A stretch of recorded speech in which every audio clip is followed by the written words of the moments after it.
අද අපි ඔයාලට වීඩියෝ කරන් ඇවිල්ලා තියෙන්නේ කිරියල කොහොමද වගා කරන්නේ කියලා. මේක ඊටාම පහසුයි. ඕනම කෙනෙකුට කිසිම දැනුමක් නැතුණත් මේක කරන්න පුළුවන්. මුලින්ම අපි මේ සිටවන්න ඕන අල බීජ ටික හොයාගන්න ඕනේ. මේවා අපි වැලි වල තමයි සිටවන්නේ. මේ විදිහට වැලි වල මේ පැල මේ විදිහට අල තියලා මේක පැල කරගන්න ඕනේ. සාමාන්‍යයෙන් මේ පැල වුණාට පස්සේ අපි වෙනම බිමක් සකස් කරලා ඒකට පස් මිශ්‍රණයක් සකස් කරලා ඒකේ අපි මේක හිටව ගන්න. බාන් මේ විදිහට පැල වෙනවා මේක. මේ පොඩි පැල අපිට මේකෙන් අයින් කරලා නැවත සිටව ගන්න ඕනේ. මේකට අපි පස් මිශ්‍රණය සදාගන්නේ මෙහෙමයි. මේකට 10 100ට 20ක් සාමාන්‍ය පස් සහ කොම්පෝස්ට් 100ට කොම්පෝස්ට් 130යි සාමාන්‍ය පස් 130යි. ඊට පස්සේ අපි මේකට වෝමි කොම්පෝස්ට් එකතු කරගන්න ඕනේ 120ක්. ඊට පස්සේ මේ ට්‍රයිකෝඩර්මා දාන්න. මොකද මේ කොම්පෝස්ට් එකතු කරන හැම මොහොතකම ට්‍රයිකෝඩර්මා අපි දාන්නේ.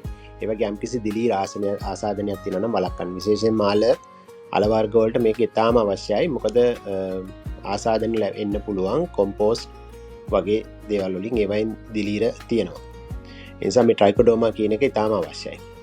ඊට පස්සේ අපි මේ විදිහට වතුර දාලා මේ පැල සිටවන්න ඕනේ. මේ පැල හොඳට වර්ධනය වෙනවා. මේ අමතරව එළු පොහොර තියෙනවා නම් හරි කුකුල් පොහොර තියෙනවා නම් මේකට එකතු කරගන්න පුළුවන්. ඒතකොට මේකේ වර්ධනය ගොඩාක් හොඳට සිද්ධ වෙනවා.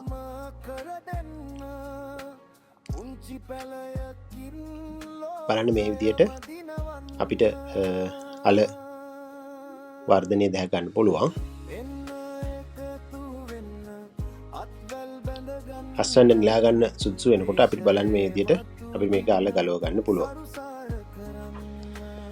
බලන්න මේ විදිහට හොඳ අස්වැන්නක් අපිට මේකේ ගන්න පුළුවන්.